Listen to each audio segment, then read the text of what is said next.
નમસ્કાર વિદ્યાર્થી મિત્રો, ધોરણ 10 વિમળા વિદ્યાલય ઈ ક્લાસમાં આપ સર્વેનું હાર્દિક સ્વાગત છે।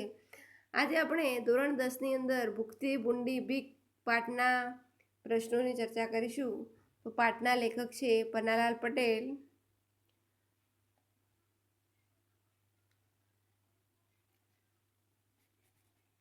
નીચે આપેલા વિકલ્પમાંથી સાચો વિકલ્પ પસંદ કરી ખરાની નિશાની કરો।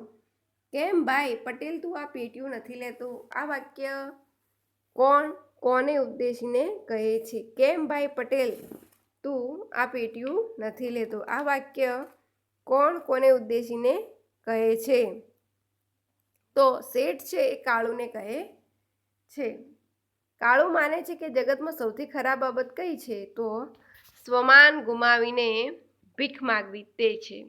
કાળુ માને છે કે જગતમાં સૌથી ખરાબ બાબત કઈ? તો સ્વમાન ગુમાવી ભીખ માટે હાથ લંબાવો તે।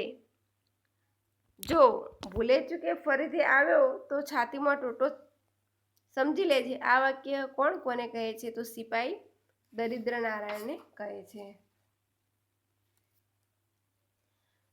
એક એક વાક્યમાં ઉત્તર લખો।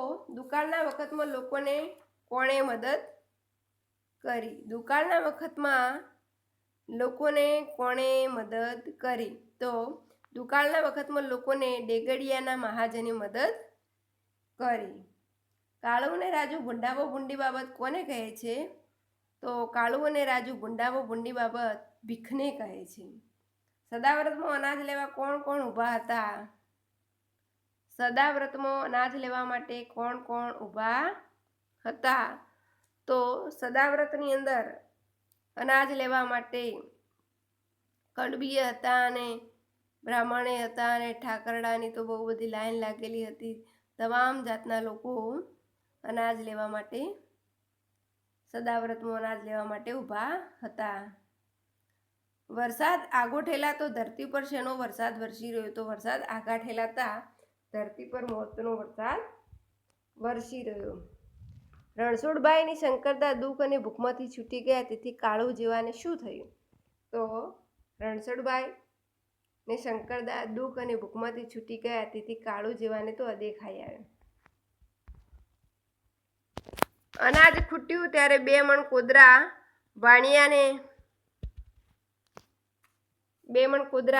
વાણિયાને શું કહીને લીધેલા? અનાજ ખૂટ્યું ત્યારે 2 મણ મેણા કોદરા વાણિયાને બીજું નહીં માગું શેઠ કહીને લીધેલા। દુકાળમાં કાળુ સિવાય બીજા કેટલા માણસો ઘરમાં હતા? તો દુકાળમાં કાળુ સિવાય બીજા 7 માણસો ઘરમાં હતા। ટોટલ દુકાળમાં 8 જણનું ખાવાનું પૂરું કરવાનું હતું। કાળુને રાજુનો ઠપકો કેવો લાગતો હતો? તો કાળુને રાજુનો ઠપકો મીઠો લાગતો હતો।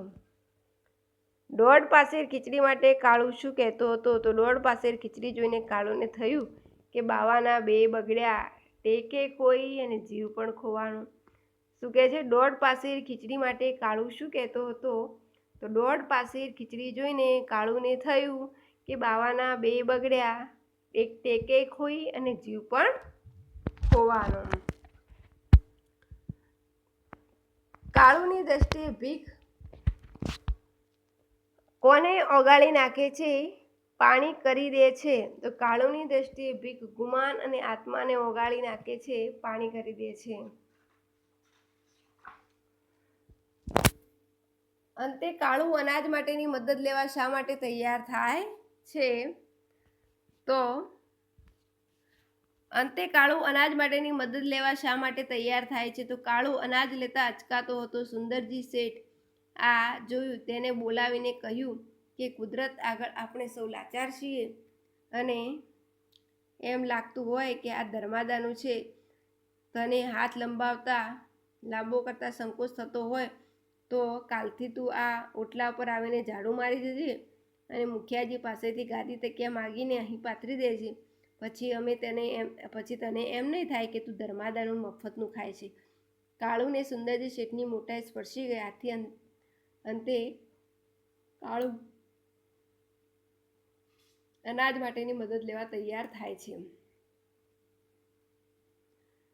બાવાના 2 બગડ્યા એમ કાળુ શા માટે કહે છે?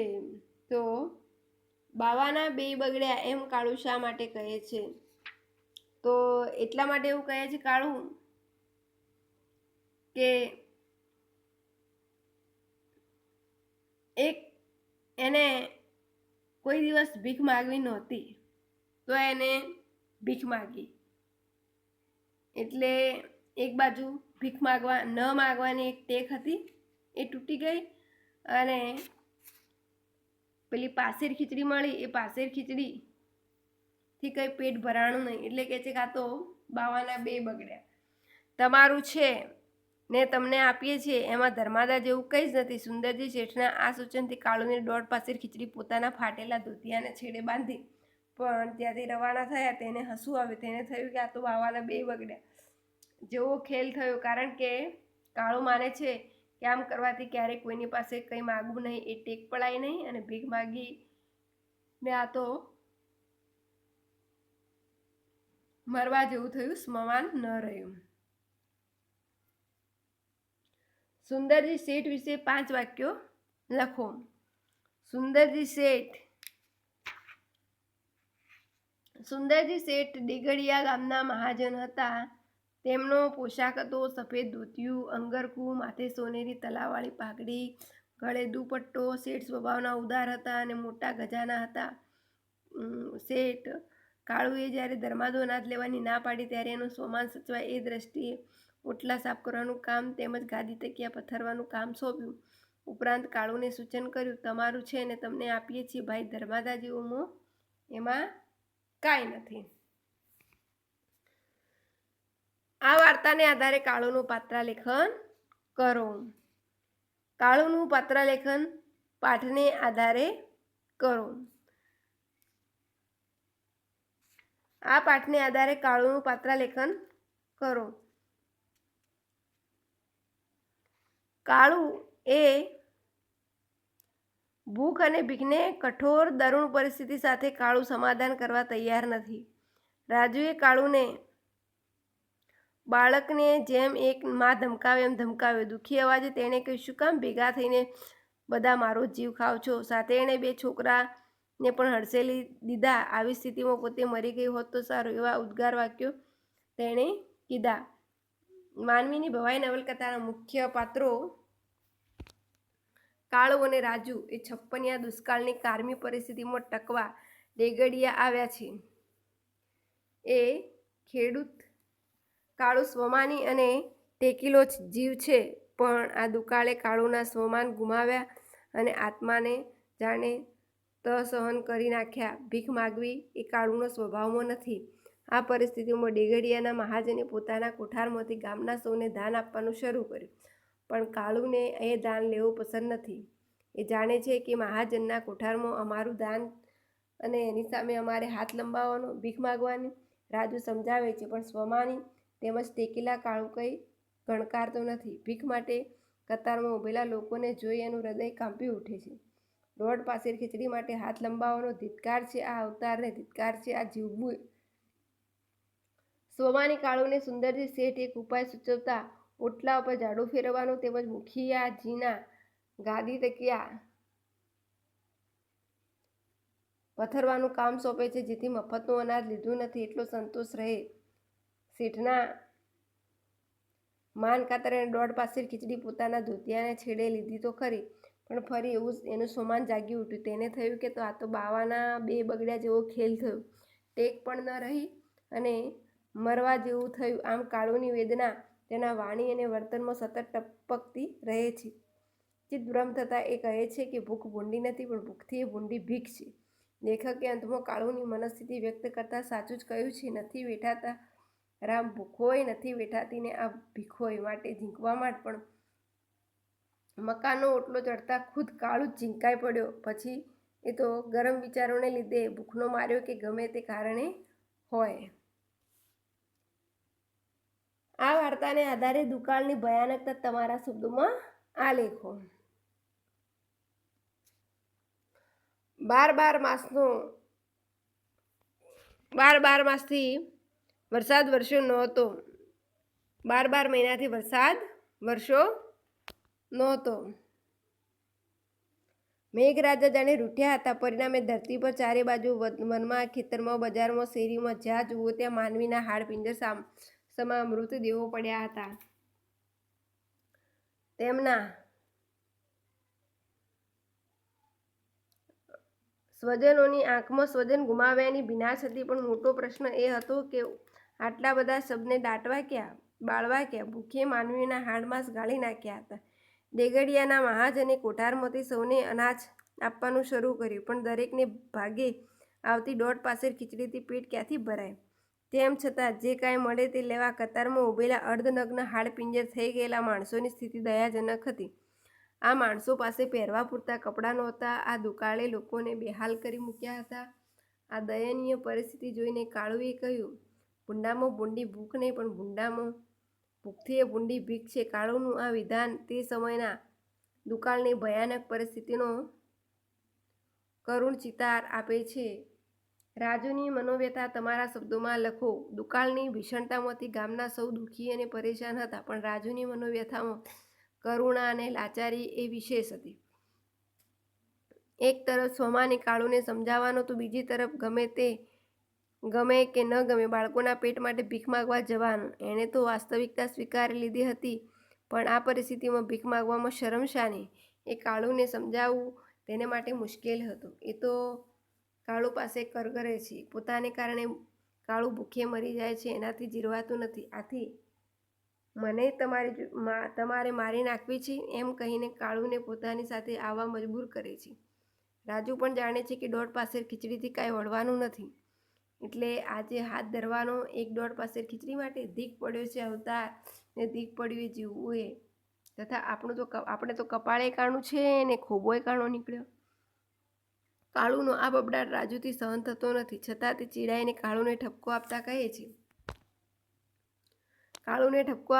છે,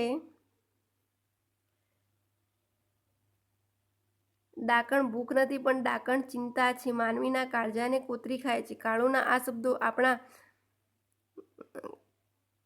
આપણને બેચેન કરી મૂકે છે. કાળુને ધમકાવી તેનું બાવડું ઝાલીને હડસેલથી છાનામાના ઘેર હેડો એમ કહેતી રાજુનો અવાજ ઢીલો પડી જાય છે. આમ એક તરફ ભૂખની પીડા તો બીજી તરફ આ હાલતમાં કાળુને સાચવવાની ચિંતાથી ઘેરાયેલી રાજુની આ મનોવ્યથા ખરેખર હૃદયને વિંધી નાખે છે.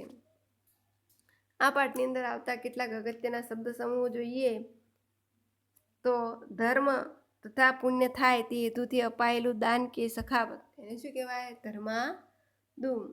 દિન ભૂખ્યાને જ્યાં રોજ અન્ન અપાય છે તે સ્થળ એટલે કે સદાવ્રત.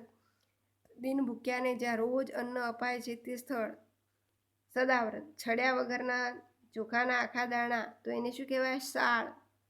ડાંગર. પૃથ્વી અને આકાશની જ્યાં સંધિ દેખાતી હોય તે રેખા એને કહેવાય ક્ષિતિજ. કણસલાને ગુંદીને કે જોડીને અનાજ કાઢવાની જગા એને શું કહેવાય? ખોળું. સગાવાલાના જન્મ મરણ પ્રસંગે પાળવામાં આવતી આભડશેટ એને શું કહેવાય? સૂતક. અનાજ ખાંડવા માટે બનાવેલું લાકડાનું કે પથ્થરનું પાત્ર એને કહેવાય ખાંડણીયું. મરણ પાછળ રોવું કૂટવું અથવા લૌકિક એને કહેવાય કાણ. મરણ પાછળ રોવું કૂટવું અથવા લૌકિક એને કહેવાય કાણ. મરણ પાછળ ક્રિયા કરાવી, શ્રાદ્ધ કરાવવું એને કહેવાય સરાવવું. અનાજ ભરવાનો ઓરડો એને કહેવાય વખાર, ભંડાર. રોજી રોટી કે પેટનો માટે મજૂરી કરવું એને કહેવાય પેટીયું. પહેરેલા કપડાનો ઝૂલતો છેડો એને કહેવાય ફડક. ગામના મોટા લોકોનું સેવાભાવી મંડળ એને કહેવાય મહાજન. સમાનાર્થી કહેવતો આપણે જોઈએ.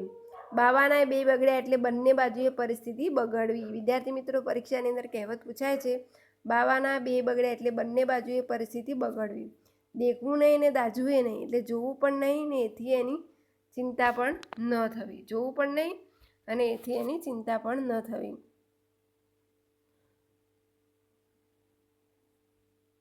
બાવાના બે બગડ્યા બંને બાજુ એ પરિસ્થિતિ બગડવી. વિરોધાર્થી શબ્દો જોઈએ તો પાછલું એનો વિરોધાર્થી છે આગલું. શરમ તો બેશરમ. મીઠાશ તો કડવાશ. ચોખ્ખું ચણટ તો મેલું દાટ. સુવાળું તો બરછટ. સવાલ તો જવાબ. લાંબુ ટૂંકું. સદભાગ્ય તો દુર્ભાગ્ય. સમજણ ગેરસમજણ, સહ્ય અસહ્ય, દરિદ્ર તો અમીર ને ધરતી એટલે આકાશ.